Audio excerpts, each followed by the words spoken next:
to State Director updates. Well, happy October, everybody. Thank you for your contributions and coming here today to share in the joint work of career technical education across the state. It is Career Awareness Month, I believe. So to all of you who are contributing to that in one way or another, thank you for the work that you are doing. I just have a few announcements. One is that one of the priorities for Oregon Department of Education this year is attendance, and we will be having a year-long campaign on trying to get kids into schools.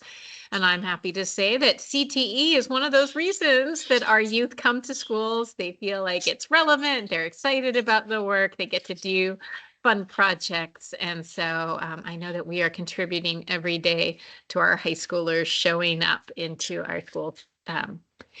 Also, we have a newly created STEM Council that the governor has appointed some new members of the STEM Council, and they are meeting this Friday. I will be giving them an update on CTE in the state and why it's so important to connect all the STEM work that we do to also pathways, career pathways, and the work in career technical education.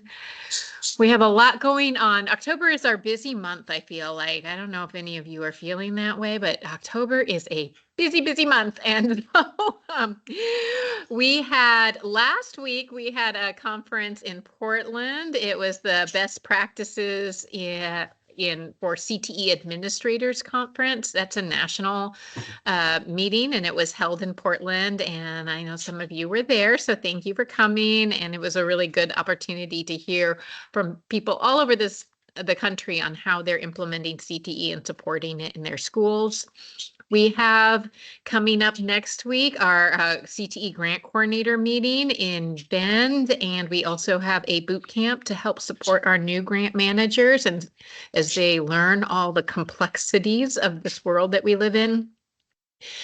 I will be, along with a couple of team members and some HEC partners at the Advanced CTE National Conference, where we will be releasing the national new career clusters next week in Phoenix. And we'll also have members, and probably some of you are attending the Working Together Conference, also in Central Oregon, where we'll be talking about how workforce development comes together with K-12 and all the other partners. So a lot going on in our world, and I will turn it over to Shali. Hi, everyone. I'm Shali Hodson. I'm a policy advisor in the Office of Community Colleges and Workforce Development at the HEC. I know most of you. We have a few updates from HEC CCWD today. We have a lot going on with our post-secondary career pathways work. We are working with colleges to align post-secondary career pathways and adult basic skills in the integrated education and training work to help adults with lower literacy levels transition to credit-bearing career and technical education programs. And along with that, our Kyle Thomas, our Director of Career Pathways, is doing some professional development. And so these are the sessions, and we have the Zoom links here as well. So there's one in December that I'm actually presenting and would love to see all of you there, but it's really about aligning programs and ensuring that we are leveraging resources the best we can to engage more students. We have the next three things are actually legislative items. And so we have every year a couple of reports that we have to do for the legislature. The competency-based education report, which has been submitted. And this year's report focuses on the work of the statewide emergency medical services education consortium as they move to competency-based assessments, which is sort of a federally mandated push. They are probably the largest group, at least in post-secondary, that's working together on competency-based anything. So it's pretty exciting work and is detailed by our OHA partners in the report. It's not listed here, but I'm also currently working on the credit for prior learning legislative report, which will go to the commission and the legislature in December. And so I'll bring that back to you once it's done. Lots of good information there about what colleges and universities are doing, and this year including what some private universities are doing. So pretty expansive report there. The other two pieces are new sort of legislative mandates that we have. The direct admissions work, we have hired a new person to lead that work and bring together K-12, community colleges and universities to think about what it means for students to have direct admissions opportunities into higher ed when they graduate. And so that work is happening. Some subcommittees have been formed. And then we have a sexual misconduct survey council that was legislatively mandated and is standing up the membership to design that survey and think about how it will be deployed across all institutions. So lots of legislatively mandated things happening right now. And we are also getting ready for a legislative session. Janelle, I don't know about you, but I'm already hearing about legislative concepts. So we've got lots of stuff coming our way. And that's what's going on at HEC. Shelly, quick question. Thanks for the report out. You just mentioned kind of the beginning of the legislative concepts. Anything that for the council might pique our interest, Janelle, too, around education and particularly CTE, STEM, adjacent topics that may intersect? Nothing public yet, and it's for us. It's just starting to trickle in. It's sort of, have you heard Yeah. about this? Have you heard about that? So it's not like I don't have a document even on anything, but it's just I just wanted to note that the conversations start already. Started. Yeah, I can. Should probably expect a couple of STEM CTE bills to make their way through. Again, we're at the pre-concept level, so probably not something that, worthwhile sharing at this point. But as soon as we have things that are public that we can share, we definitely will get that out. And that might be something that you want in that newsletter to know when there's, before the next meeting, as things start to drop and have numbers assigned to them and be, publicly available, we can provide some of those updates to you as well. But I would definitely expect there will be definitely some STEM and CTE proposals out there. I don't know how far they'll make it, but there definitely are going to be some coming. Thanks, Janelle. Are there any further questions or comments? Okay. Our next topic is the CTE Student Advisory Council updates, and this is CTE.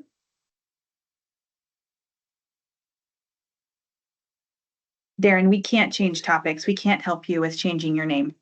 But I don't know how to change name. Does anybody know? Yeah, it was recommended and I'm looking around and I can't figure it out, but I won't waste time on that right now unless somebody knows. If we were back in Zoom, Darren, I could help you, but I haven't been in Teams enough to know that one.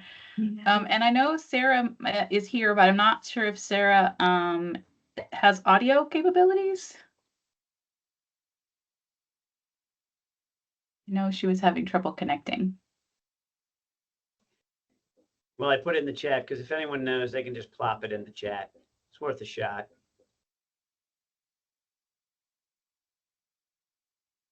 Sarah, are you able to use your audio where you're at, or would you like me to do the report? Can you guys hear me? Yes. Okay, awesome. Yeah, I'm not sure what was happening. It's not letting me get into the meeting. I can hear what's going on, but that's about it. So I wasn't sure. Okay. Well, we can hear you, So, and I can show the screen for you as well. Awesome. Thank you. Okay, hello everyone. My name is Sarah Estes. I am a junior at Eagle Point High School, and I'm also part of the CTE Student Advisory Council. So we have 2 meetings a month, and thus far we've just been kind of going over what we're planning for this year and where we want to go with our council and the things we want to accomplish. So first up, we have our council logos. We've created 2, one for the Student Advisory Council as well as one for the overall CTE Council. We had some examples from last year that we kind of went off of, but we have created some new ones or improve the old ones, and we would encourage everyone to take a look at them, give us feedback and any improvements you think should be made on those. Next up, we have our hashtag This Is CTE social media campaign. Hashtag This Is CTE is something that was created, I believe, last year. People are able to make submissions, and we are able to put that out to showcase what's going on in CTE around the state. Right now, we are really in need of more content. We are running out of stuff from last year, and it would be awesome if you guys could help us spread the word about that so we can just get out what's going on all over the state rather than just what we have for right now. There is a submission form. I believe you can copy the link and should be able to share that to other people. We are also looking for a way to partner with another organization to be able to host an Instagram account. Instagram is super popular, one of the main ways that information is put out these days. So because we are not able to have one specifically through the ODE, we are looking to partner with somebody else in order to get an Instagram account and hopefully put more information out that way. We are also looking to partner with school digital media or graphic arts CTE programs for more than just producing stuff on Instagram, but also being able to do things through graphic and digital media and other things other than just Instagram. Our next big thing is our student-facing CTE state plan, our one-pager or infographic. We are working on reading through the state plan, condensing it into a one-pager that students are able to read and especially comprehend, rather than having to go through and read the entire state plan, which is very lengthy. Just being able to condense that, have people be able to go on there, learn what CTE is about, our main things that we're working on for our state plan, and then we had talked about having 2 pages, so like an infographic and a one-pager, an infographic to just give a little more detail on things that we may have missed in the one-pager, or talk about something completely different, still having to do with CTE, but not having a one-pager that ends up being 3 pages long. Then we have our CTE Student Ambassador Program. That one we're working on getting students together and being able to have them go be ambassadors for CTE.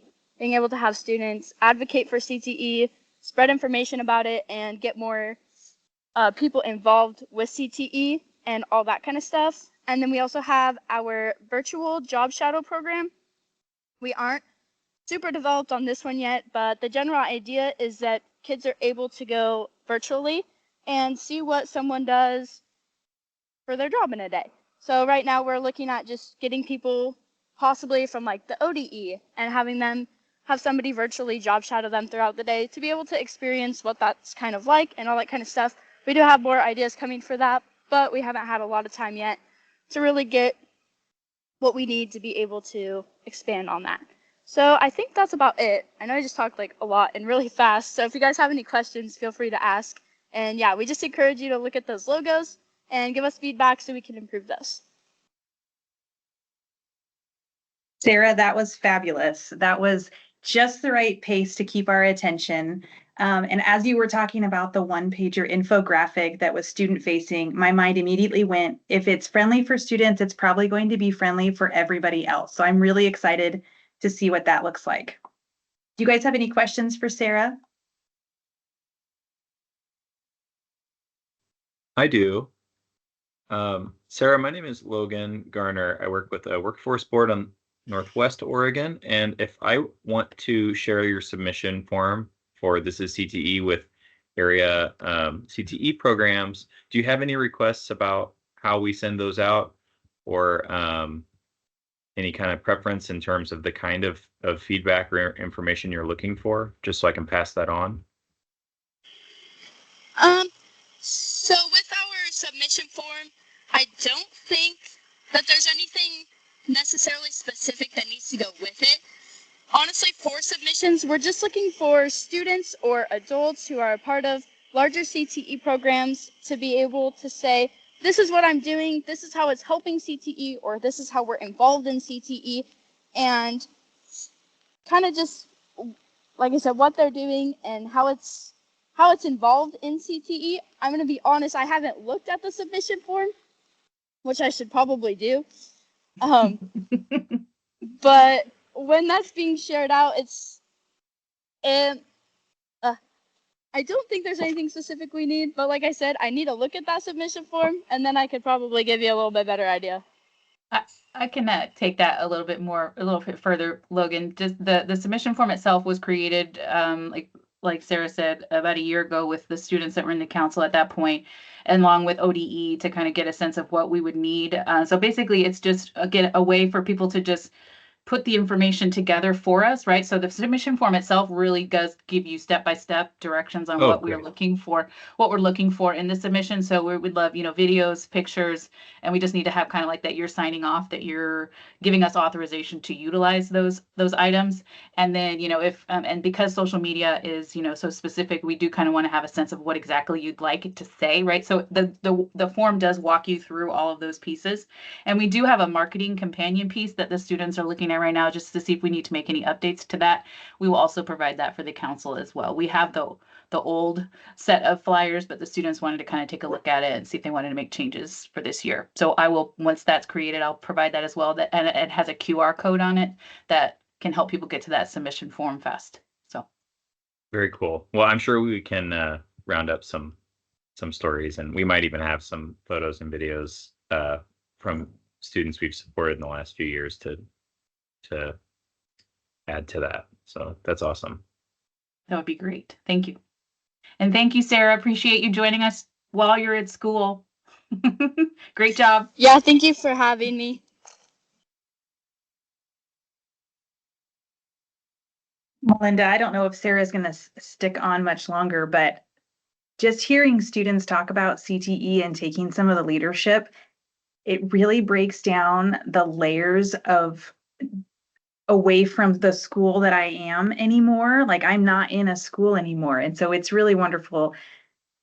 I don't know if this is they've got a lot on their plate, but I would almost love to hear or see what CTE is to them. So the council, the student council members, why do they love CTE? What does it mean to them?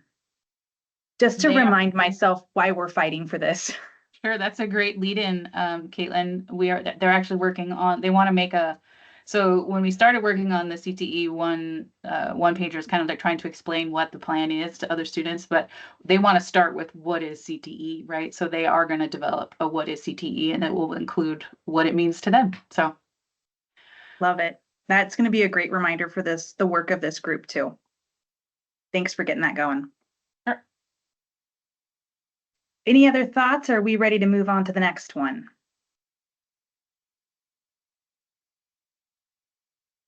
I'm terrible at wait time. Okay, here we go. No one blinked. All right, so if you guys can remember, I think it was our last meeting when we were all together, we went through an activity that got us thinking about the value that we all have. And it was self-identified value, and we probably missed quite a bit of value that we bring to this group. But we looked at organizations, we looked at adjacent work that we are involved in that could lend itself useful to the advocating of CTE, looking at the state plan. And the council's leadership team asked for support in what to do next with that information. The last thing that we wanted was for us to lead you through an activity and then it never be brought up again. And it felt like a waste of your time. So we're excited to introduce Marshall Curry in supporting our next steps in this work. In May of this year, Marshall started to work as a grant program analyst, focusing on post-secondary CTE in the Office of Community Colleges and Workforce Development. We've heard it called CCWD within the Higher Education Coordinating Commission. We've heard it as HEC also. Marshall came over from the Office of Equity, Diversity, and Inclusion within the Oregon Department of Education. Before that, he spent over 5 years supporting universities and local governments around the world in asset mapping, project ideation, student learning alignment, and many other things related to project-based learning. We've asked him here today because of that work that he's done. He's spent years learning from the best of the best at making asset mapping valuable to a community. And we hope he can bring our advisory council some of that value as we continue to work on our own asset map. Marshall, the floor is yours. Thanks, Caitlin. I appreciate it. Can everyone hear me okay? Okay, great. I can't share my screen yet, but I'm working with Melinda to get slides up. In the meantime, I'm going to have us start with an activity because I think I'm seeing some new faces since the last time I was in the room. I just wanted to get a quick check. Caitlin, David, there's some folks here who weren't here at the last meeting. Is that correct? Maybe. Okay, cool. Perhaps. Okay, so I just want to start by reiterating, my name is Marshall Curry. My pronouns are he, him. I have some experience with the Department of Education, with being a job placement site for career technical education, kind of in an adjacent form at a nonprofit in Salem. But I also have the experience that Caitlin shared. It looks like somebody's sharing on my slides. Perfect, thank you. And I participated last meeting with you all kind of as a note taker as you were doing asset mapping. And I was really thrilled with what was going on and also had some ideas of how to make it, as Caitlin mentioned, valuable for you as you continue the work of the Advisory Council. So I just sought some ideas over, sent some ideas over to Melinda and the leaders, the co-chairs, and they said, yeah, why don't you do a follow-up presentation? So we're getting into it.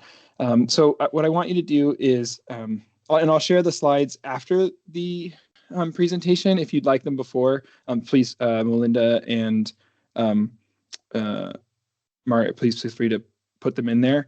Or put them in the link, the chat for people to see, but I am going to add to them during this presentation. So you'll get a revised version of the slides after this presentation. Before I get too far into this, Caitlin kind of kicked this off by talking about the value we individually bring to this this group. So I wanted to ask you just in the chat really quick to reintroduce yourself, and just because I'm new, like kind of what you're representing, either your workplace or your hobby or your passion that you're bringing to this council, and then also just to name what you're bringing and what do you want to know about all of the value that people are bringing, all of the assets that you all are bringing to this council. Like, what do you want to know? Do you want to know, how many people are representing community colleges that are on this council, or how many? So I'm just going to take you about 30 seconds to, in the chat, put in that information, name, what organization or where you're coming from. And Caitlin did a good example. Caitlin wants to know where we overlap and combine our efforts from this asset map. And whoever's sharing screen, you're stuck in speaker notes mode. So it's only, so it's like showing like the slides like half and then slide deck on the top. So if you could, on the bottom right of your screen, there's a slider and then like the key, that one. Maybe that'll help get us to the view we want. It might not, because I'm still learning PowerPoint. Okay, great. On the top, there's a display settings. And click that one and see what happens. Okay, cool. That's perfect. That's what I wanted to show. Thank you. Okay. Yeah, PowerPoint, not my favorite. Okay, I'm seeing chats come through. So as you're adding your information, I'll share a little bit more about me. Next slide.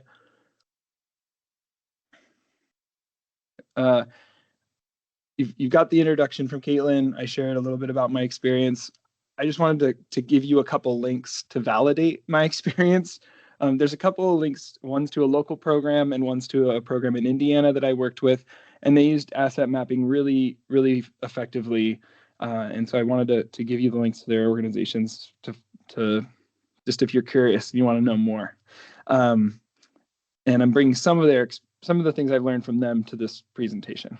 Go ahead and go to the next one. Sweet. I'm going to give about 15 more seconds to folks to add their name, where they're coming from, and what they're hoping to do with this work.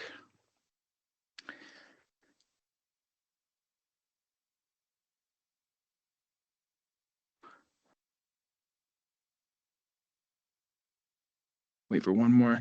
And then in a similar vein as what I'm asking you to write in the chat, I asked the co-chairs to describe to me what they were hoping to get out of the asset mapping activity when they started it. And they shared with me some of the following sentiments. There's lots of overlap in our work, but it's unidentified. We want to increase and enhance our coordination of the work. Some of us are relatively new to the space. How would we get to know it? What's a better way of viewing what's happening in the state, in the region, and in the local, really focused hyper-local areas? And as we were discussing, I also heard the intent of, we want to do that easily. We want to do all those things easily. And I'm reading through everything in here. I'm seeing similar comments to that.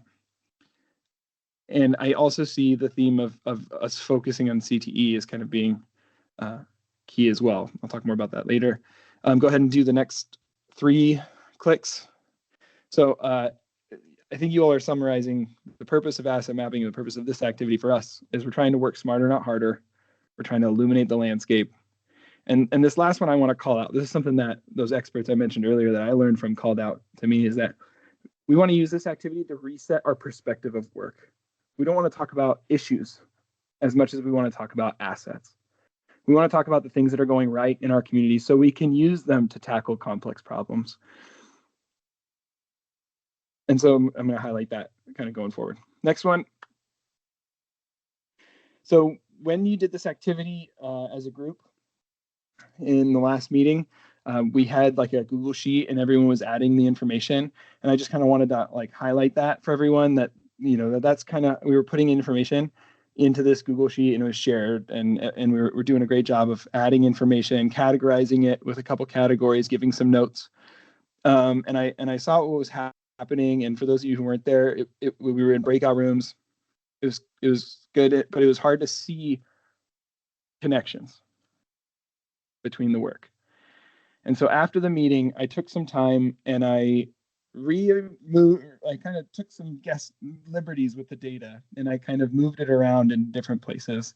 And I added some columns, which you can kind of see in the top right image is really small. I added some columns and I categorized the work. So that way it could hopefully answer some questions that you've already started to ask. An example of that is down in the bottom right-hand corner. Some of you might want to know, where are our assets that we've reported as a council? And the chart that kind of comes up after I realign the data identifies with some guesstimates. It may not be correct because I added the information where your assets are located. If someone was asking, you know, where do we have the most assets right now? Region 2 within the CTE regions has the most. Next slide. There's a link in that slide. If you want to go back and like look at what I actually did with the data, you can use that link to get there. We can also, with some of the changes I made, it made it easier to ask the assets questions. So for example, if someone was going to ask the assets of this group, you know, who has the most assets, or where could we find resources regarding supporting CTE with tribal communities, tribal students, which is the CTE state plan outcome 3.1.1. Go ahead, next slide, click one time. I did that and it kind of spit out a report based on the assets that you already had put in it based on our last activity. So I'm highlighting kind of a summary of how, if we take the work you've already done, we're able to kind of get to where we need it to be. But go ahead and go to the next slide.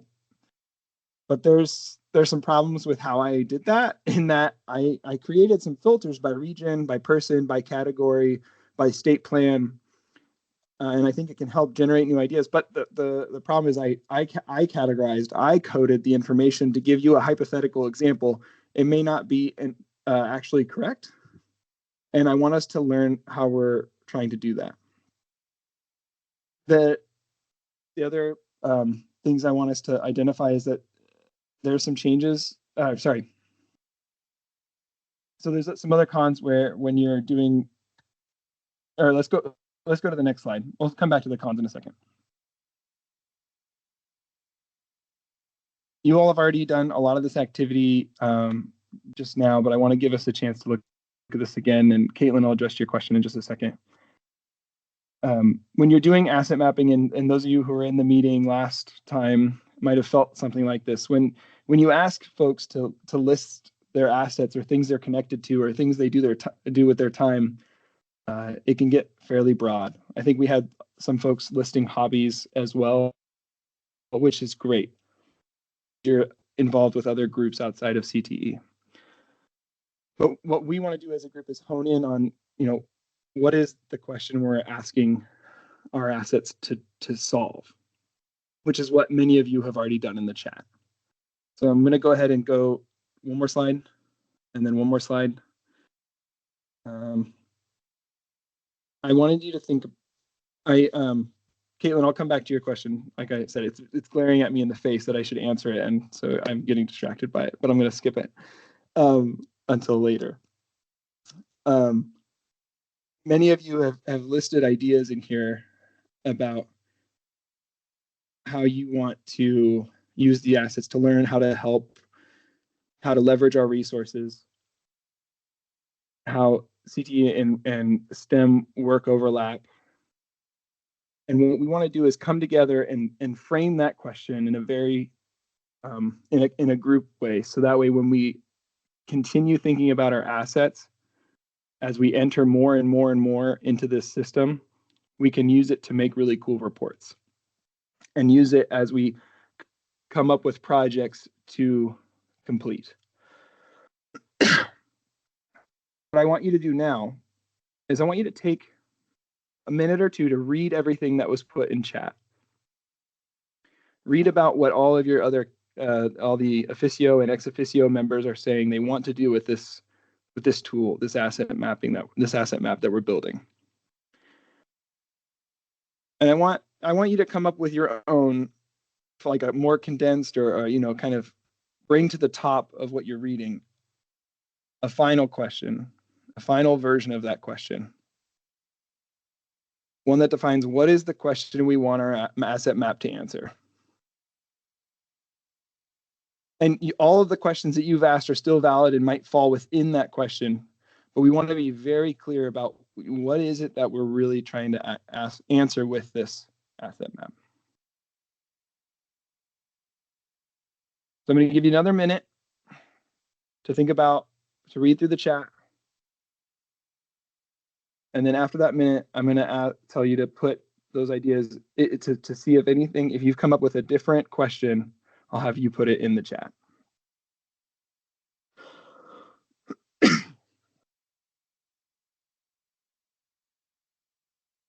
And then whoever's sharing screen, while they're doing that, can you stop sharing your screen and open up, or you can keep sharing your screen, but can you open up the actual asset map Google Sheet?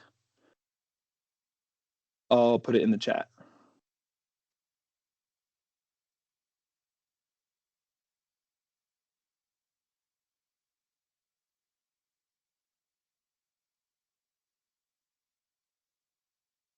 I will try, Marshall, but right now, the way that this is set up, I don't know if it's the PowerPoint, but it's taking up both of my screens and I'm having to flip through several things. So I will try.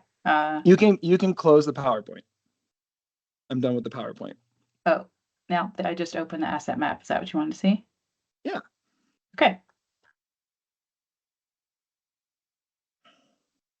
Now asking me to get back to, oh no. No, you're good. This is good. That's all I need. Okay. And I want you to go to the pivots tab.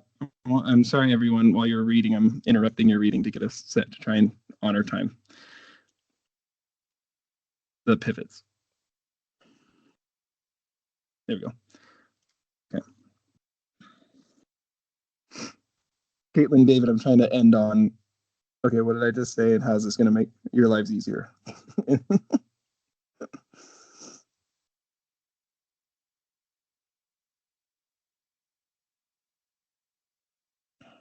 Well, and Okay, Marshall, so- if it helps, my clarifying question popped up when you were showing one particular slide. So Yeah. Okay. Yeah, so So I just want to thank you for reading through the chats of your colleagues and also bearing with us through the technology change over from Zoom to Teams. I wanted to give you all the ability to take your questions and come to the asset map and be able to start getting answers to those questions. And so I'm just going to take one of the examples of the questions, which I think summarizes, what you all are trying to do, which is how can we leverage our collective resources to better support CTE in general. And so if you, in particular, we'll use Margaret Mahoney, she's talking about teachers, right? If you go to the categories, if you zoom in, Melinda, there's by SAC specific categories.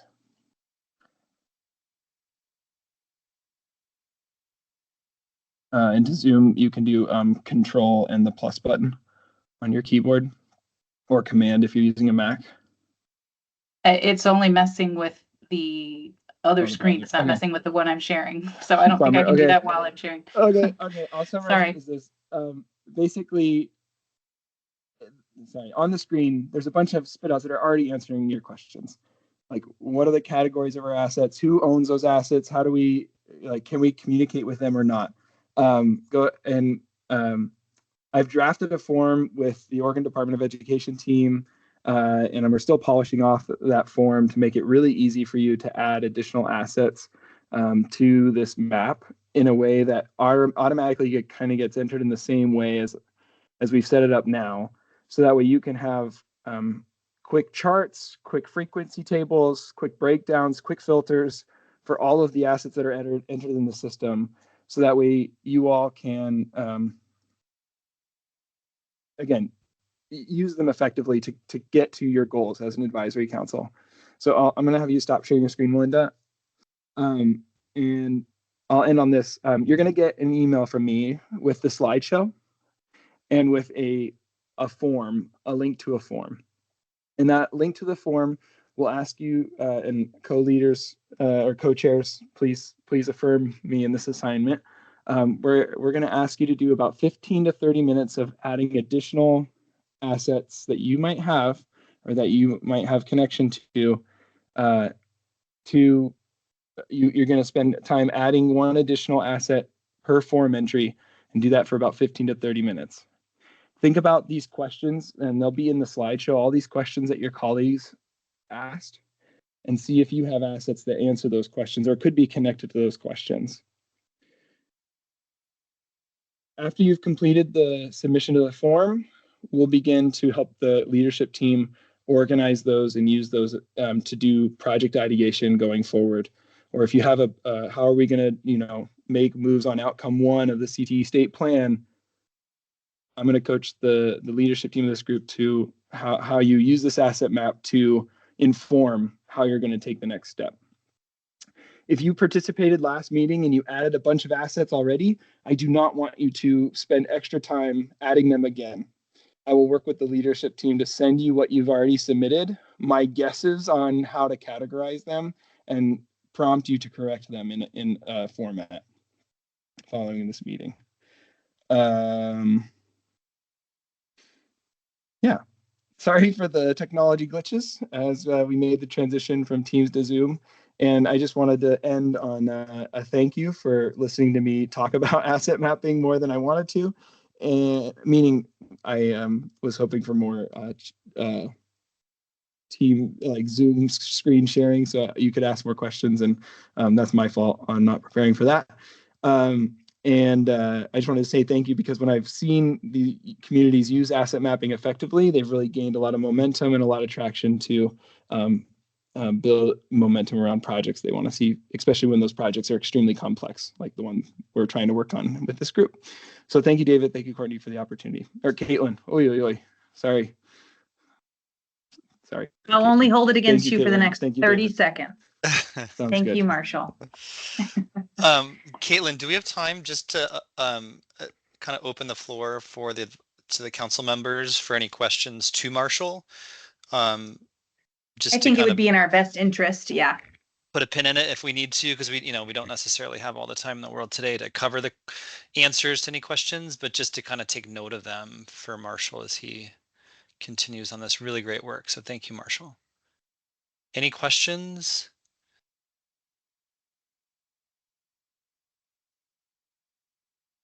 I'll be If not, honest. yeah, I go ahead. don't know what questions I should be asking, but if Hmm. Marshall, if there's a question you would like to be asked, maybe that's a good question. Or if I come up with something, can I reach out to you later? Yeah, in the follow-up email, you're going to get very clear at the top. If you have a question about this is who you email. But yeah, you will have questions about the form on how to enter the assets. It's better just to enter the information, and then we'll let you know if you have a question. That's the biggest question I think I'll get from this group based on the assignment. If I accidentally enter an asset that I've already added, will that be cleaned up on the back end and I should just brain dump any and all that perfect. And if you think somebody else is entering the same asset, you should still add it because you understand that asset differently than the other person. Like I might think PGE is an employer. Somebody else might think they're like a trainer or an emergency response organization. That's another thing.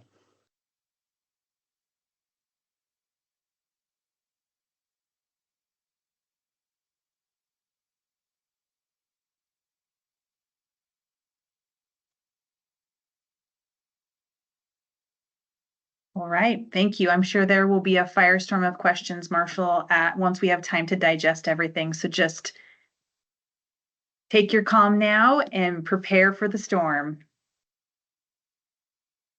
Okay, oh, I'm having a screen issue. Where did it go? I think I saw that the next thing was Brandy. Is that what I saw? No.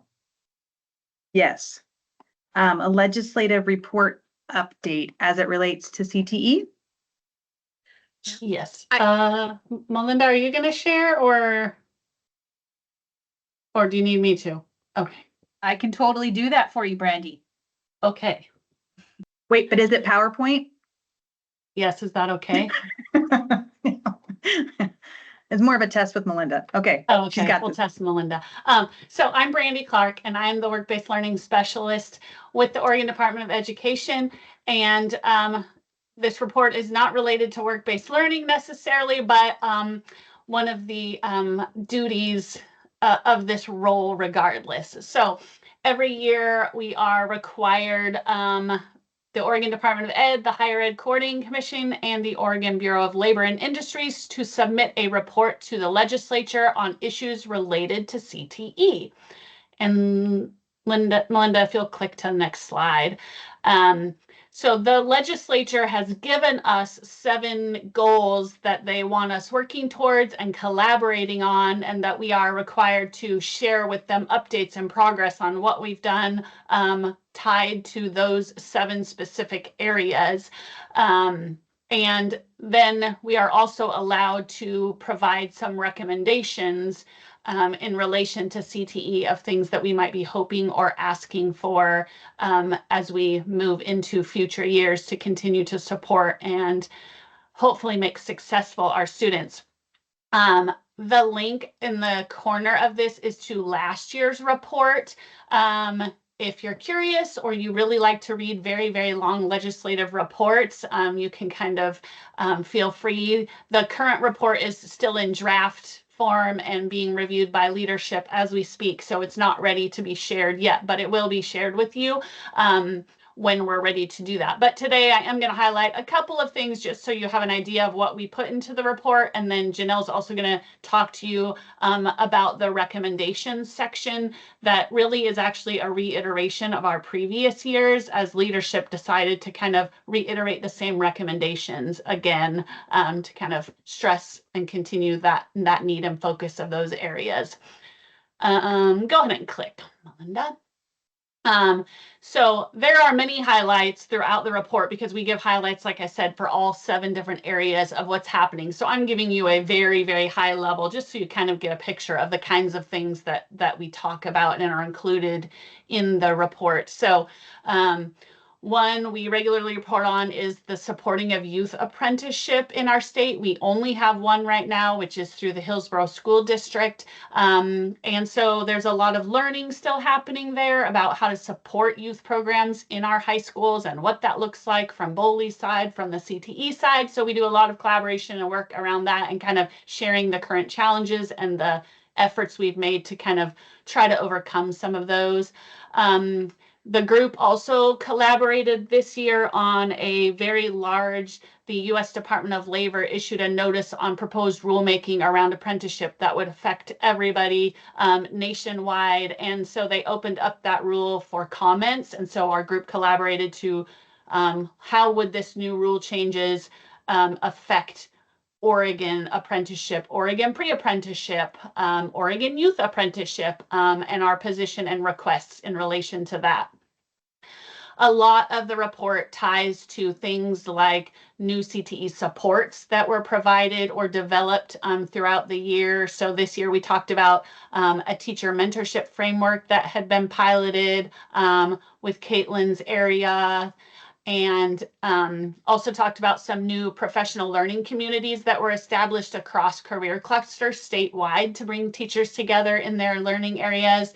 And then our students shared earlier about their hashtag This Is CTE campaign. So we talked about that campaign that took place last spring during CTE month. So we highlighted that in the report. And then other successes around things like statewide work-based learning participation, which I'm going to share that data in Beth's Career Connected Learning presentation here coming up in a bit after our break, as well as Team Oregon Build. That's share about that too. And then things that are happening at the post-secondary level too, like seeing a rebound in CTE dual credit, and their launching of an Oregon study on Oregon sponsored dual credit to kind of look at what's happening in those areas and how we can expand and improve in those areas. And then I'm going to turn it to Janelle to go over the recommendations. Yeah, thank you, Brandy.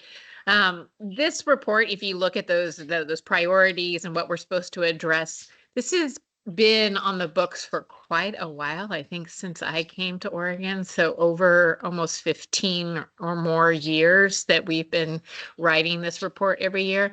I'll be honest, we never know if anyone looks at these, but when there are legislative requests or legislative opportunities about CTE, I think it is good to have a really strong report, because sometimes then the legislators will look at those reports as they're making decisions and thinking about any legislative proposals that are there. So that while we never know if anyone reads it, it is important to have it be really a strong report, share what we do, and also highlight some of the needs that we have. And those needs have not really changed over the last few years. We have some real needs for career technical education in the state. And one of those priorities that we have is that we do not have a funding structure for our regional leadership of CTE. So if you're thinking about, if you know, some of you are from the STEM world, you have STEM hubs. There is funding that is given to those STEM hubs as a backbone structure. So that kind of builds that leadership structure for STEM to run the programs, to build the relationships, to manage the grants.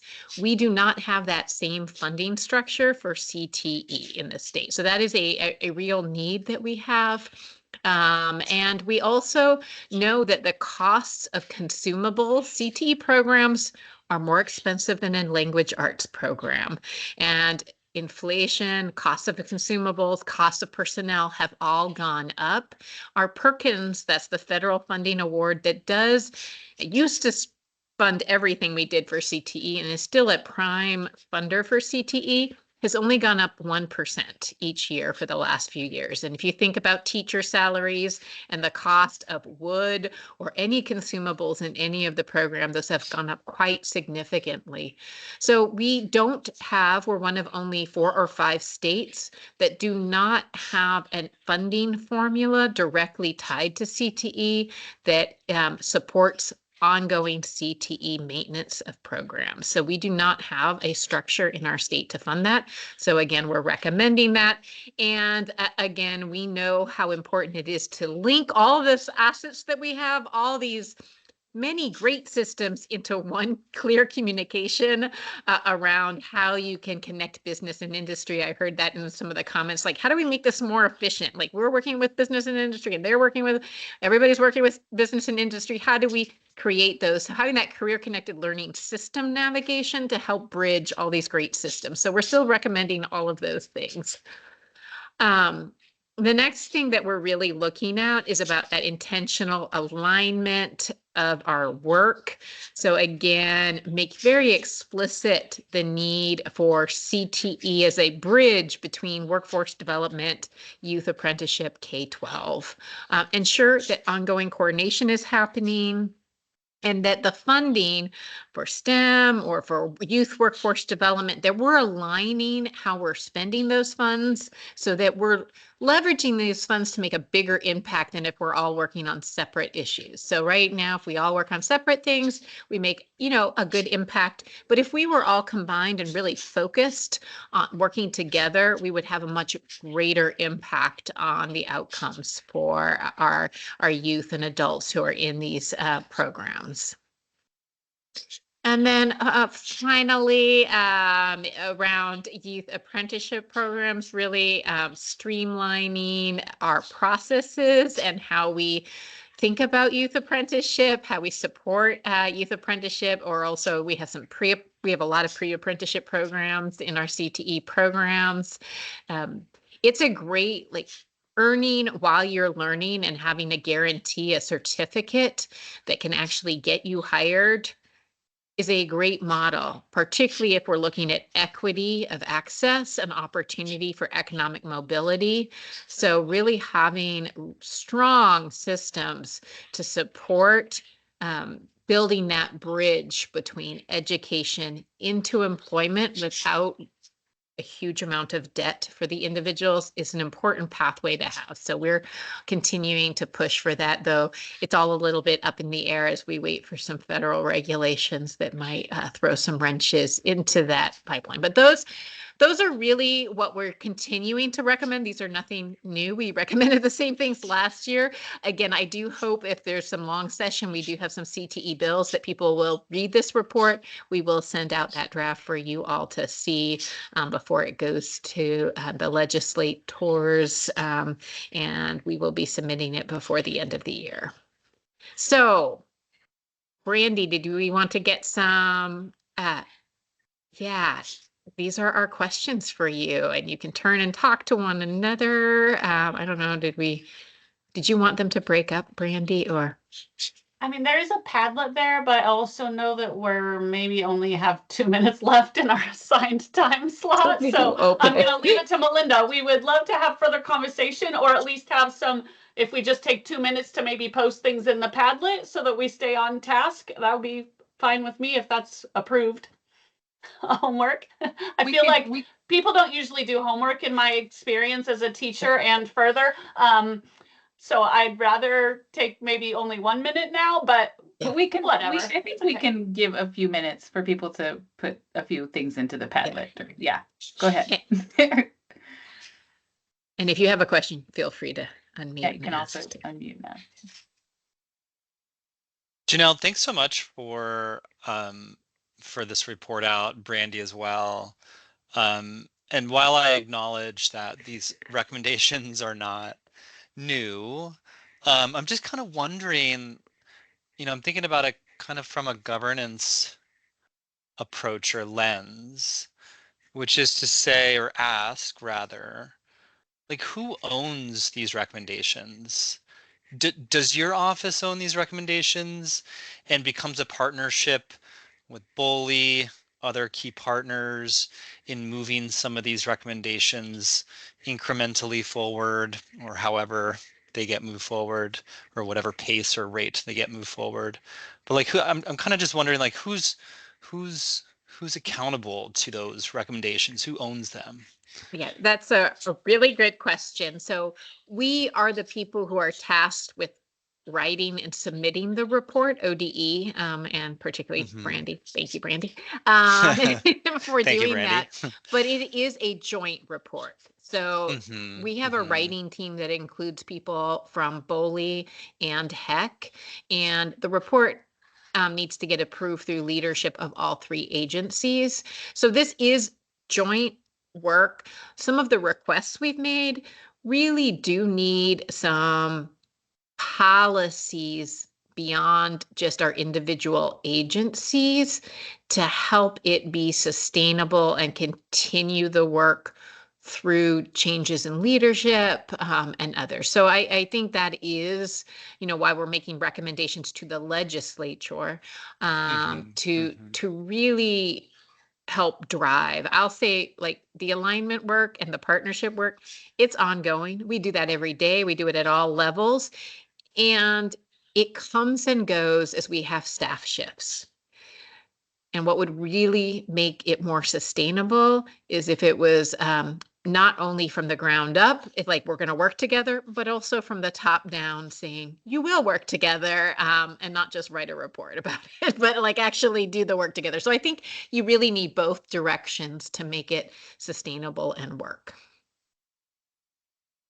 So we all own it, but we have to submit the report. And we are hoping that the state, through the legislature, through the governor, also takes more of a director post. That funding thing's been on there for a while, but it's getting to critical point as we've seen salaries for educators and materials rise, whereas funding for schools has not risen at the same level.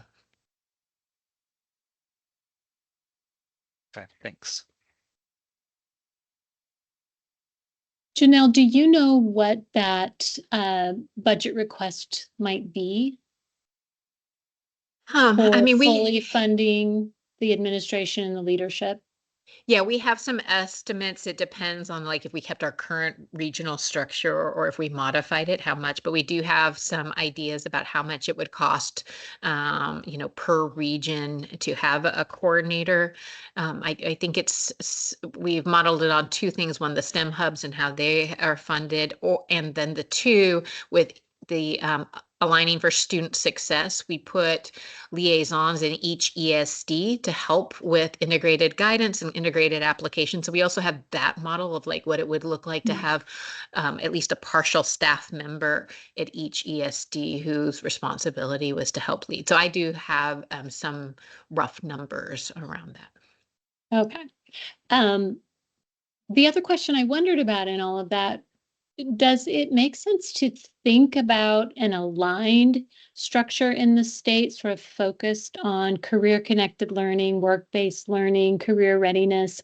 So if we have a hub structure, a STEM hub structure, and then now if we would be creating a CTE structure, I wonder, and I know you've thought about this, but I just wonder how we move to a collaborative, aligned sort of structure doing this work. So there's one place for employers in the region. There's one place or one structure that we're advocating for and fully funding and all those things. So I would love to know kind of what your current thinking is about that in terms of a recommendation.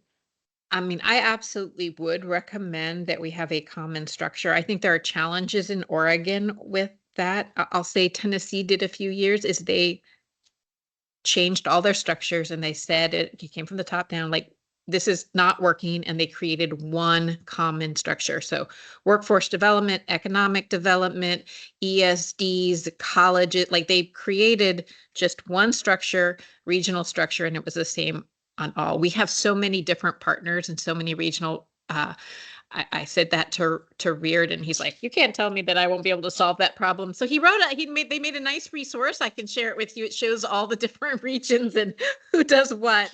But I think it is a challenging issue in Oregon where we have so many long-term structures and they're all different, all of them. None of them are aligned. But yes, I would absolutely recommend one aligned structure would make life easier for everybody involved.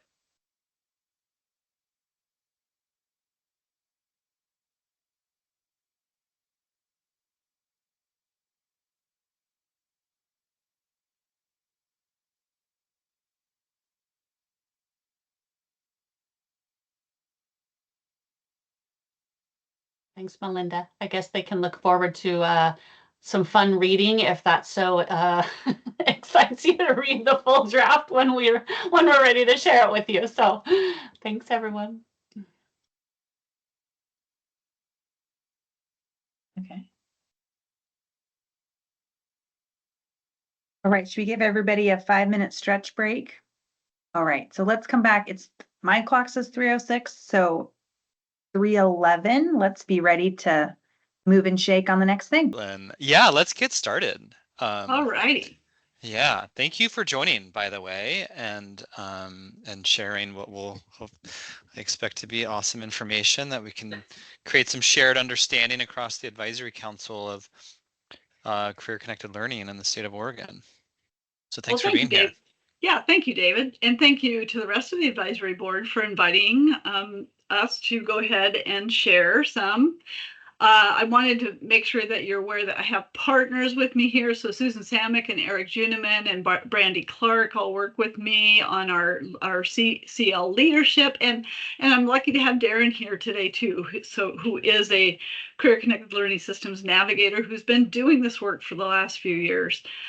You want to go ahead to the next slide? We're going to revisit the idea of the umbrella again, because the question sort of was like, where does CCL fit into? So we want to see that Career Connected Learning is the umbrella that includes all of these different types of activities. CTE falls underneath that umbrella. STEAM does career-related learning experiences that were required as part of students' graduation personal education plan profile. And then we also are including core content education that should be having career connected learning experiences within that as well too. And our little umbrella has the different domains of awareness, exploration, preparation, and training also displayed on that. And if Melinda, you want to click again, we'll see that in more detail. So all of the different educational experiences, I believe, should be providing career-connected learning activities for students, because otherwise, what's the point of learning just facts for facts' sake? We're really wanting to make sure that students are able to apply it. So we have the domains of awareness, exploration, preparation, and training. And you can see that preparation and training both have the asterisks that are notated on there. So those are the areas that are work-based learning related experiences. Specifically, the asterisks are the ones that are listed as part of the CTE recognized ones. And so within this framework, we're going to be making sure that we're adding more and more relevance to the learning that students have and engaging more educators and making sure that they're including some of this. The next one. Brandy, did you want to go ahead and talk about this one since you wanted to add it too? Sure. And you have the expertise.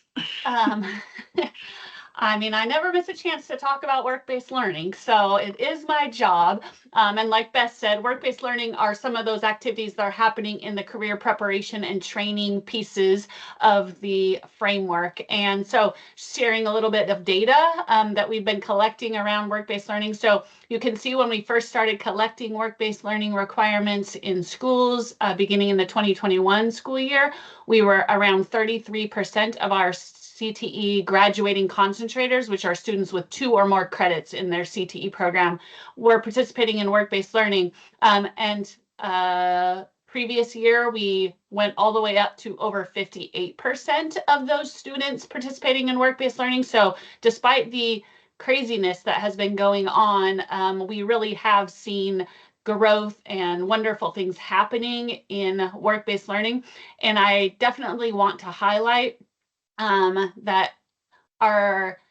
we're exceeding our goals across all the different career clusters and across the populations, our statewide goals around work-based learning, but even more important, the equity in who's participating in work-based learning. So our state is doing better than most other states when you look at who's participating in work-based learning. And we had female students, Hispanic students, Native American students, Pacific Islander students, and students from economically disadvantaged families performing above the statewide performance, which is applaudable, I think, about how hard people are working to provide access to all of our students. Thank you, Brandy. And many of you may have seen this data before, but I think it's still really important to just touch on it a bit. And that is just the dramatic increase in graduation rates that we see when students are engaged in CTE. And we see that across the board, the graduation rates are much higher if a student is a concentrator in CTE. And what we start seeing too is that, wow, that's really impressive, but we want all students to have that kind of opportunity. And we don't have that high numbers of students that are reaching that concentrator status. So what are the best practices that we can use as part of career-connected learning that will help students have that same enthusiasm and engagement in their learning and also experience those same rates of success? So in order to make that happen, we're going to ask that Melinda change the slide. And that we're going to look at who's supporting this work and why all of those individuals are really important. So we have our navigators that are helping do some really critical systems level work. They started in, most of them, I think they were hired in September or October of 2021. So that's been a relatively new sort of a thing that they've been involved with, that they've made dramatic impact. And then, did I say the wrong year, 2022? And then we have, yes, then we have our CTE, our career-connected learning state team, which I pointed out, Eric and Susan and Brandy and many other people at ODE or the HEC that are helping to contribute to that work. And so really engaging and being thoughtful about the direction that we're steering the CCL ship. We are aligned with and part of the CTE state plan. And so that's a really important piece of that as well. And then we work very closely with our Workforce Readiness Committee. We make sure that our voice is heard there and that we're responsive to their needs. And then we have the additional partners, all of our industry partners. We have our ESDs, STEM hubs, all of our school districts, our tribes, our community-based organizations. Every one of these different groups that's listed here is important in providing career-connected learning. If you think about all the things that we want to be able to achieve for students, and we already know how much it takes for CTE programs to do that, it means we're going to have that much more engagement that's needed. And our navigators have been out there working on that, trying to spread that word, engage more people, provide more opportunities, but it is going to be an ongoing process. We have a lot of work that we're still going to be working on. Next one.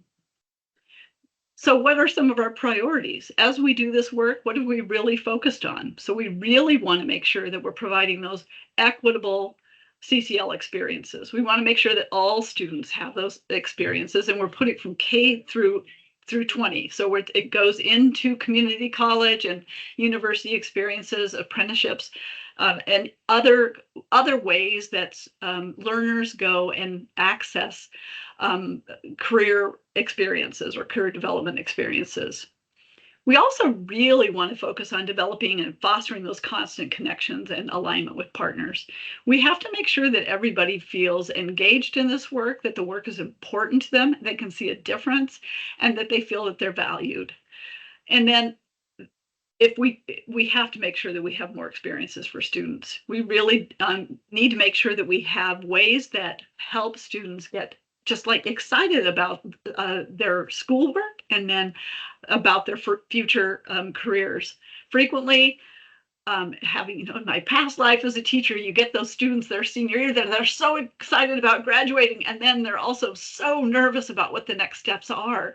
And if we can help to bridge some of that, those unknowns for them, so they feel less anxiety and more confidence, then we've achieved some level of success.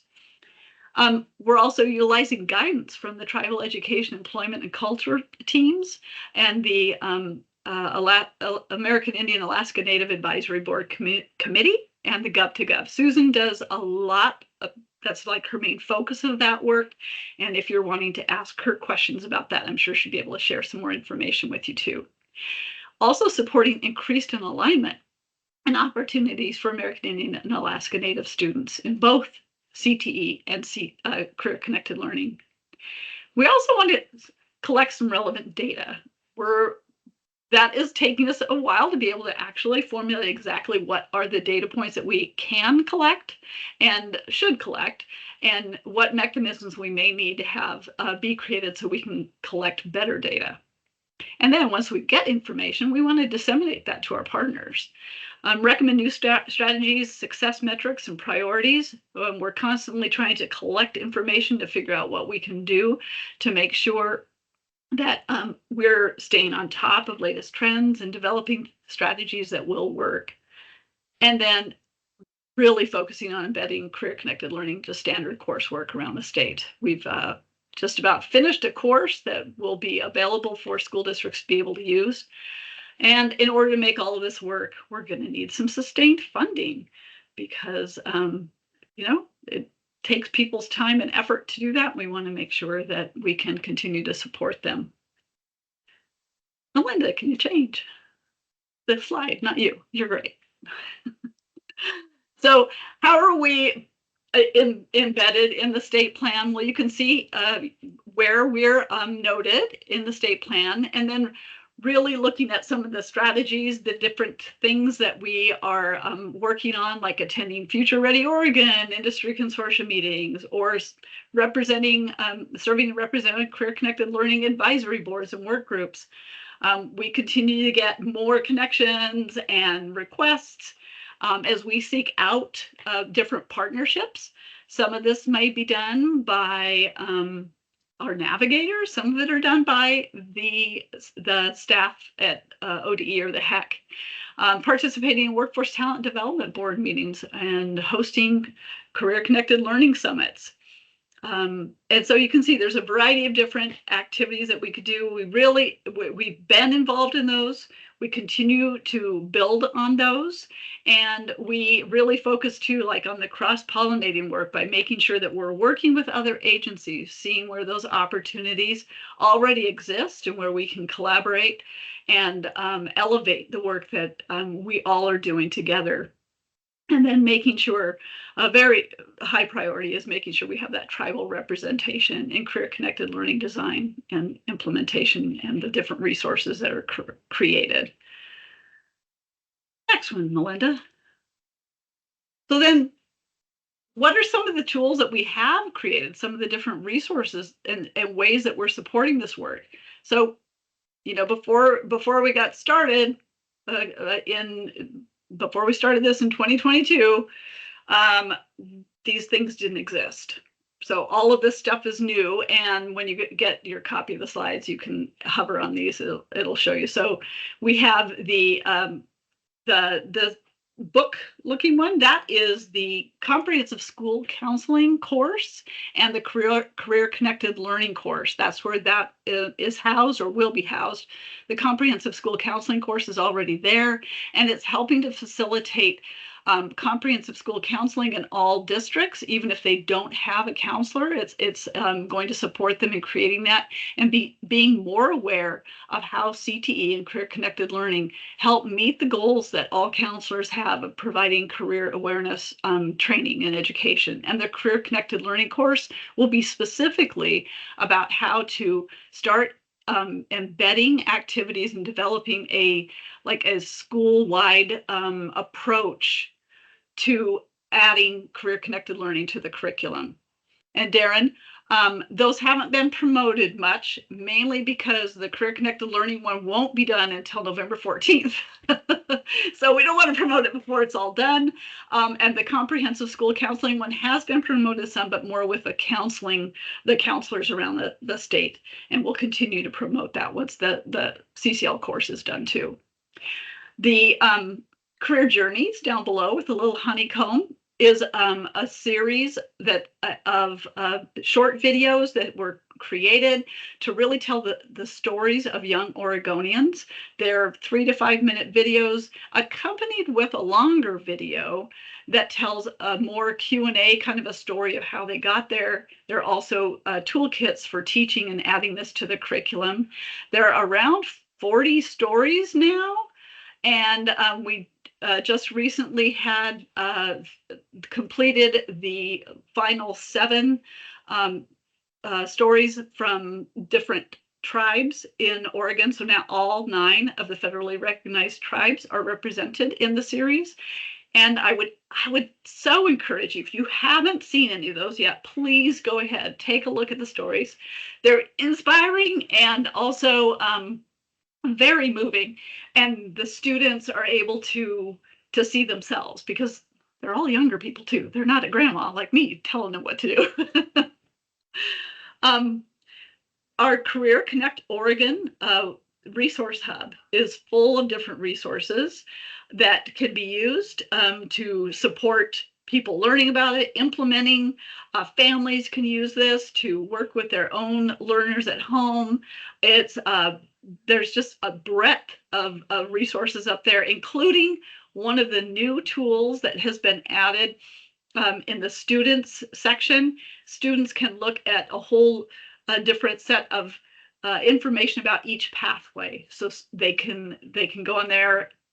They can have it be hosted by a teacher. They could do the work on their own. And that's also where we would find Sassy, our AI tool that helps to, she's the host that helps to take students through a little journey, asking questions and getting answers from Sassy, meaning Sasquatch, Sassy Squatch.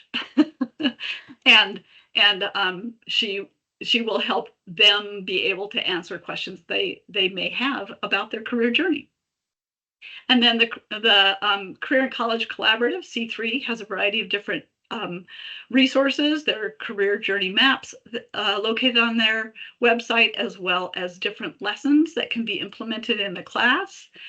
And well, I have Career Connect Oregon on here twice, I guess. I have both Sassy and the other. They're the same thing. So, but then the Oregon employability skills is, and I think that is probably one that if you're from business and industry, you may be more familiar. I know John was here before, and he is one of the individuals that has a video, more than one video, within the employability skills curriculum talking about how important it is for students and employees to come in with the skills ready to work.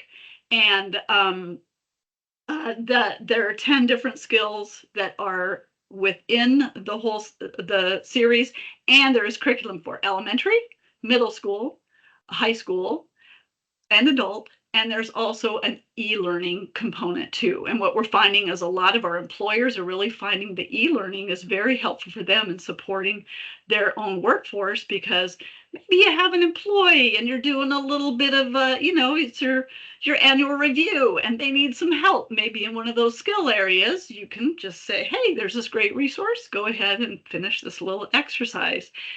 And how are these resources being implemented? Caitlin asks. Or being shared with schools as they implement higher ed. Well, our navigators have been sharing them. We share them in the newsletters. We are sharing them with our EII team, and probably need to share them a lot of other ways too. So if you have some great ideas, let us know. If there's a particular way that would be helpful in your region, that would be good for us to know too. And then next slide. So business partnerships is a very important piece of this, and you know, we can't do this in a real way and provide students with, you know, authentic experiences unless we have business partners that are willing to help support the work. So we have a variety of different ideas that business partners can do to engage. You can see by, you know, career fairs and hosting field trips, all sorts of different experiences.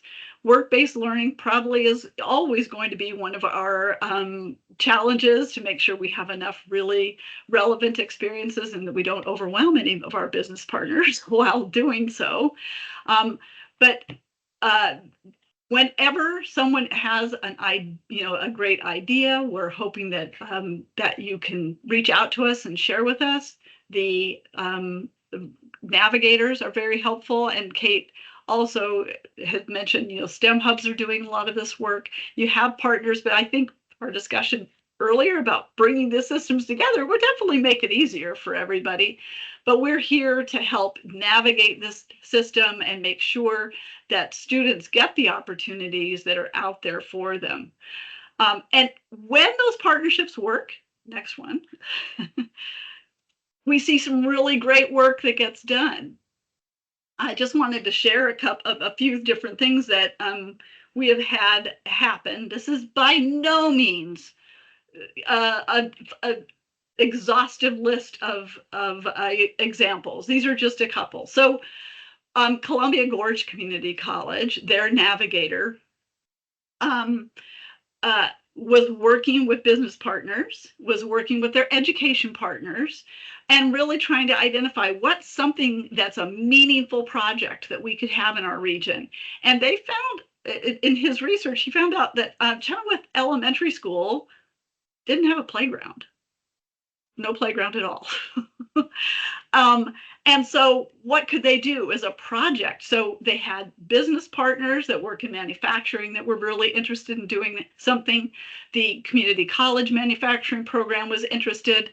The high school had students in the manufacturing program, and then making sure that everybody was involved. The little kids, kindergartners through 5th grade, and then their middle school all got involved in this. Little kids got to envision what would a playground look like, that would be the perfect thing for them, you know, and middle schoolers got to learn how to use some of the drafting software to be able to draw out designs. And then in the end, all these partners came together and built this playground. This is not a purchased playground structure. This is actually completely made by the people in the Columbia Gorge region. And so without the business partners, wouldn't have happened. It was really important as far as like making sure that it was going to be safe, and they understood all the standards and everything else that's related to that. Oh, thank you, Kate. Oh, yes. And so Kate actually was able to sub-award funds to the college to pay some of those students to do it. Thank you.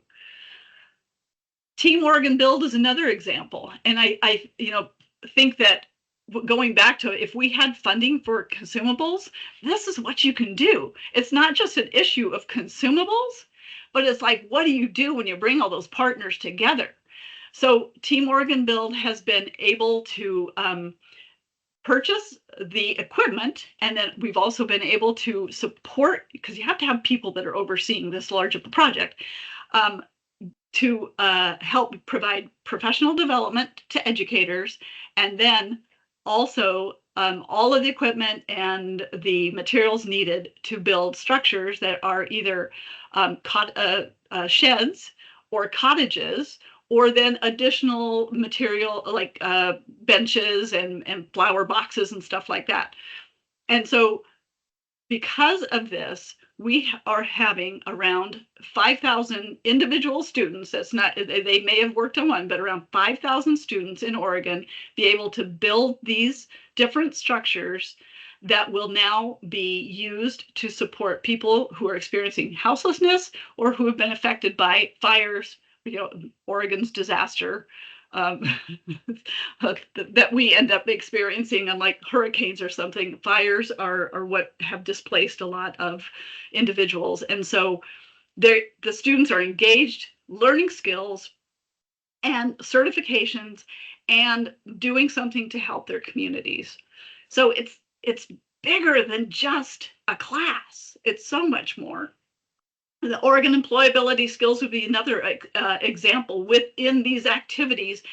With using that curriculum, we're making sure that students are leaving with a clear understanding of the employability skills that will lead them to success, and making sure that they earn those badges that then can be put on their resume or on their LinkedIn accounts that demonstrate that they have really strengths that they can bring to a new job.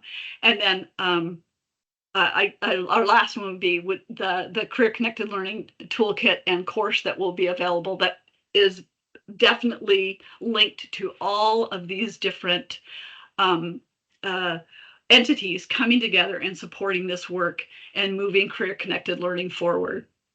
And my last slide for you is that we don't just, we're not just making all this stuff up. We do rely on research and other information that has been collected from around the state or study or the country, and studies that have been done to show the power of career connected learning. I wanted to include that for you.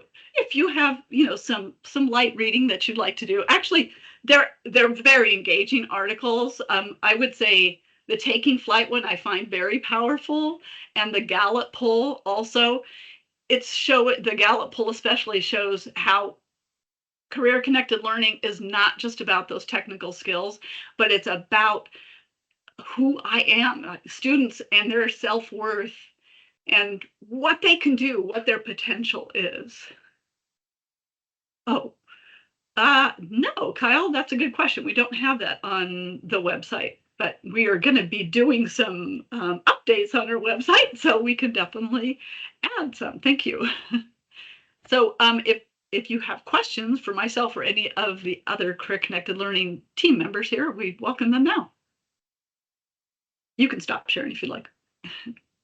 I just want to verbally thank this team. It has been an amazing amount of work, short period of time, and I think they have accomplished so much with a small infusion of funds. We had our CTE state plan, and so we had curriculum. We could use some extra money to help jumpstart this, and all of this came from that small infusion of funds, and it's just amazing. Great work, team. And all of you who are part of it too. Thank you, Janelle. Caitlin, you asked if OES is continuing to be funded. We have funding for Sherry until November 14th.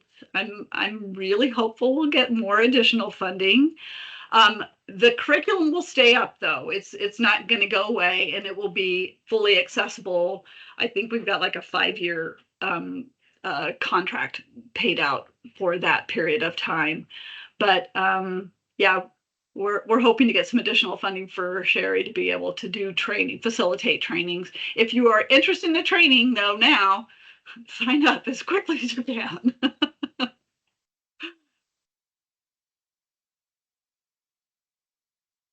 See.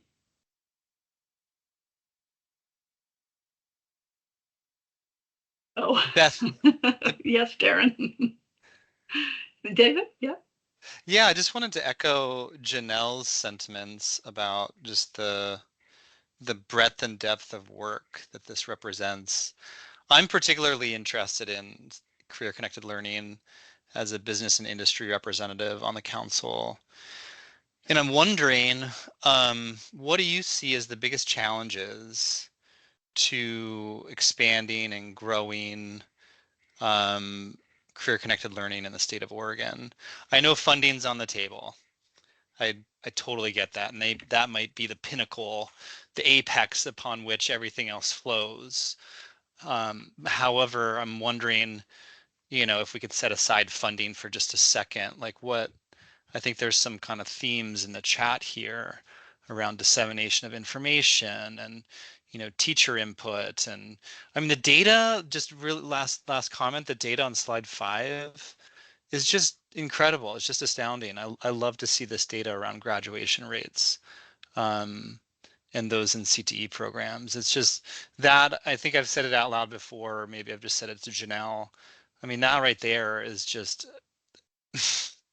a massive talking point to the success of what's been happening. But as with all things, I want to see around CTE and this kind of related work, I want to see it continue to grow, get that snowball effect, and continue to have resounding impacts around the state. So what do you see as some of the biggest impediments or challenges to overcome? Well, I would agree with Darren that there is a lot of information that we need to share and make sure that everybody is getting access to it when they need it too. Like when you go to a meeting or a conference, you hear about something, but you need to be able to get back to it when you're back at home and doing your work. I'm glad you mentioned funding because it is definitely an issue. And I think that our navigators doing the work, with their local communities would probably a lot of the times like to have another person with them. I don't know, Darren, I'll let you speak to that too, but sometimes it is overwhelming that there is a lot of work. But I think one of the biggest challenge is convincing all the other people in the room who don't have an understanding of CTE already to understand that power of the experience that kids get from this. I'll still see, well, they just need to learn how to read and write and they'll be fine. Well, no, we've been telling them that for years and they're not fine. So we need to be able to tell the story and rely on successes, I think, to show why it is so powerful. And I'm going to let Darren's got his hand up, and I think he might have an answer here too. Yeah, thank you for just giving me the chance. What I want to share in answer to your question, David, and of course, it's unfortunately heavily tied to funding, as so many things are, but in a more concrete way, and Beth has heard me say this so many times, it's dedicated capacity, I think, to providing those CCL opportunities, the real ones, the visits, the hands-on activities, everything that's in the charts that we show. And as an example, I talk to teachers. I remember early on talking to a teacher in Corvallis. This teacher is doing great engineering work. Got 60 plus students. And just even to imagine the idea of each of those 60 students having like a legitimate hands-on, on-site, career-connected learning or work-based learning experience, I mean, literally that would require a full-time person other than the teacher who is already working, like most teachers do, more than full-time with the rest of their job. And I know we try to integrate CCL as much as possible for that reason, because we can't afford that capacity. But overall, it doesn't really work that well. It doesn't work equitably across the board. So we end up with inequitable access. The students that have a great relationship with the teacher and have parents that can support, and a family member who is an engineer, all those things, it works really beautifully, and we've expanded that. But when you don't have all those pieces, it doesn't happen broadly. And then I'll just give the navigator example, and we talk all the time about how our regions are so different. There are navigators in regions that have 2 or 3 high schools, and there are navigators in regions that have 30 plus high schools. And much more when you bring in middle schools and elementary schools.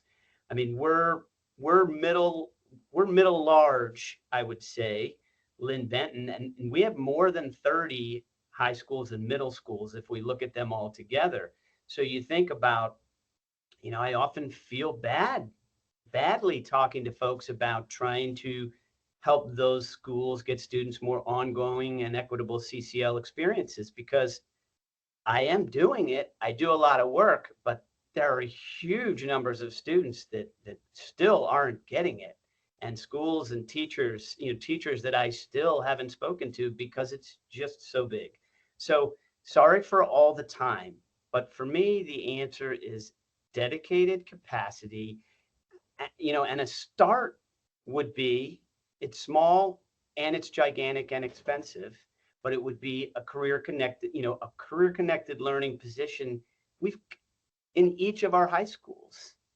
And in many of our high schools, that would not even be enough for that one high school, in our larger high schools.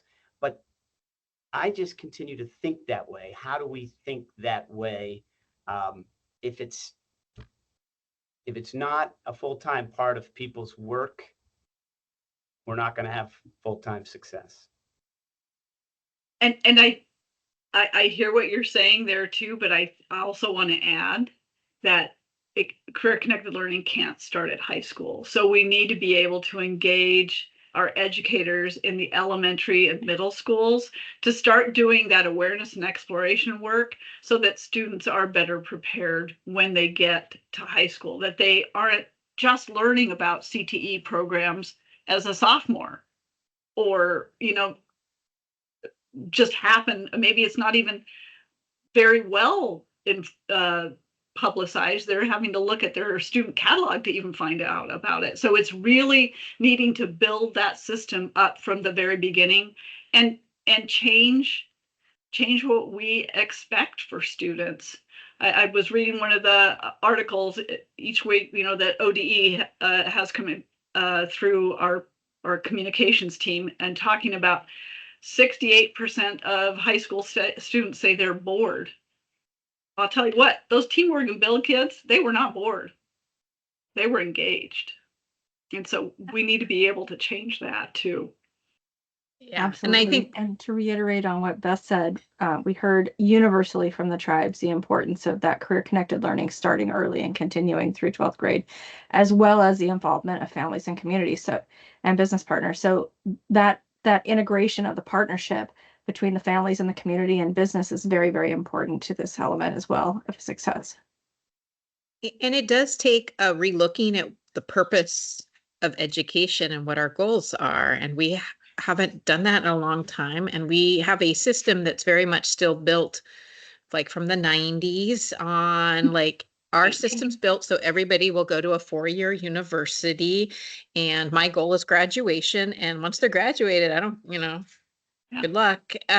So we don't necessarily have as a state that coherent thought that actually we can integrate learning, and career connected learning does teach you math and literacy skills and social studies, and you can actually integrate learning and don't have to have it in these discrete buckets, and it can be connected to the community. But that's a transformative mindset shift, which is not easy to take and needs some strong agreement across the state that is the direction we should and could go.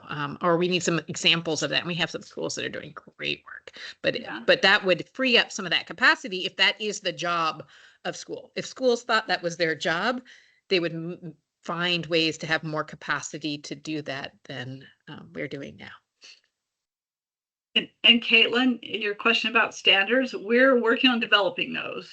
It is a process, so it won't happen overnight. And then Kyle, oh yes, yep, thank you, Kyle. Ready to learn and earn and contribute. I love that. That's why we thought it was okay for people to just graduate and then find themselves for decades. I'm not sure how that was a good plan. to make one comment. I was a high school counselor for 9 years, and so this was a lot of my bread and butter, was going into classrooms and teaching students how to write a resume, communication skills, you know, how to go on Oregon CIS and do the activities and all that fun stuff. But it's really, really hard work. I don't know when the last time any of us, I haven't in about 4 years, tried to teach 40 sometimes 14-year-olds, all in different ages and abilities. And so, and I know sometimes when I'd go into classrooms, my day, I would have to cancel my time in the classroom because a student would be in crisis, and so that would take priority. So I just want to reiterate that this work is incredibly hard and so important, and I just feel so strongly that anything we can do to support educators in this body of work is huge. And Janelle and team, Beth, this is amazing, and just thank you for all of your hard work to put all of these resources together. Thank you, Stacy. Well, Beth and team, thank you so much. I'm just taking a look at time, and we are nearing the top of the hour. Should be closing out our advisory council meeting here. This is where I might pass it to Melinda, question mark, around announcements, good of the order. I'm not sure if Melinda, I don't know who put these specific items in this Yes. part of the agenda, but I'm happy to walk through them, or if you're the right person to Well, what a run great point. segue, David. So we're hoping that all of you will contribute to the announcements and good of the order to share all the wonderful work that you guys are doing. And so that is always open when the agenda is sent out for you all to add things to that as well. So I am not the only one that adds things to this list, but I can definitely speak to at least the first two. And I'm kind of assuming that Brandy put the work-based learning thing in there. So Brandy might be able to say something about that. But yes, so just for my purposes, again, the monthly communication that Jen Beachy puts together for you all, the wonderful, lovely communication that you guys get during the months when we don't meet, is a great way for us to share information with you all in between meetings. But again, we do like to have things shared by the council, not just us, throwing information in there that we think you would like to know more about. But we would also love for you all to give us submissions. And so just as kind of a reminder, there is a submission form linked in the agenda, and we try to get the content by the 10th of the month. And then Jen will put it together into the pretty format that you all receive. So just a plug for you all to send us information that can be shared with the rest of the group. Also, our Innovation Zones pilot project is underway. We did some presentation and feedback sessions, and now folks are getting ready to submit proposals. If there's anyone who's in a small rural remote school who might be interested in submitting a proposal, I believe, Caitlin, you're asking if there were people who came and did participation. We have at least two, I think, or three projects that are potentially being proposed, but until that deadline, we won't know how many we will get. But there is still time. So if you know folks who are in a small rural remote school who have an idea of an innovative idea that they would like to float, we are still taking proposals for that until October 30th. There's a participant folder there that has like a one-pager and some other information that you're welcome to pass on to those folks or utilize yourself if you would like to be part of that project. And then Brandy, do you want to talk a little bit about what you put there?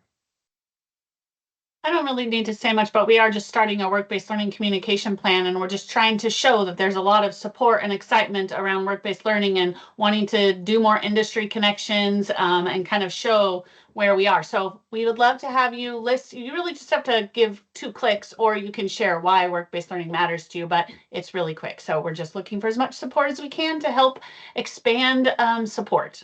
Thanks.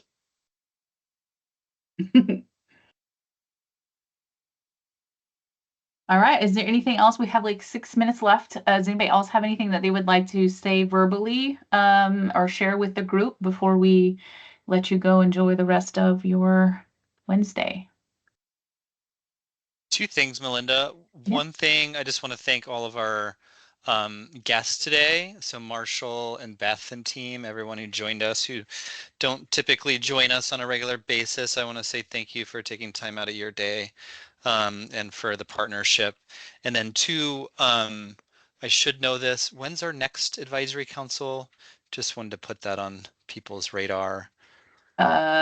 January. Is it all really? Is this our last one of 2024? Well, so we only have 4 quarterly meetings. Yeah, quarterly. That makes sense. Okay.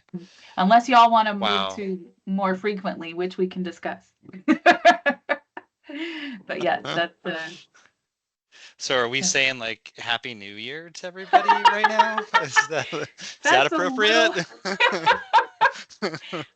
No, we'll say that in some other way. Okay, Yeah, that sounds good. But yes, basically.